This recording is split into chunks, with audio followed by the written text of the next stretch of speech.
Heç özümdə dərk etmirəm fənada mən kiməm. Necə deyim verməyəcəm ömrü bağda mən kiməm. Hökmdarlar yerə dəydi qəzəbindən, fələyin sərkərdələrdi çöydülər bu dünyada mən kiməm. Firavunun yay oxundan göy sinəsi titrədi.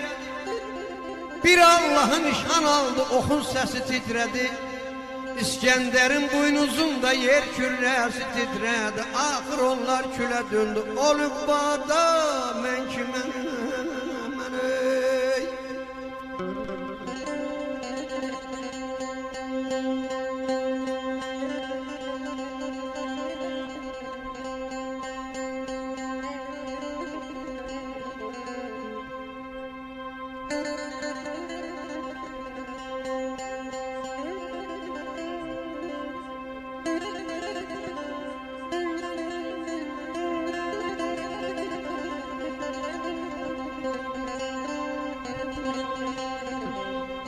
Naməhdlərinlə, kəslərin gözlərinə bıçağam.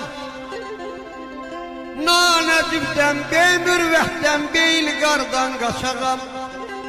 Talih versə, bəxt gətirsə, demək ki, qoçağam. İş düzələr, bir ilahi yetsə da mən kiməm.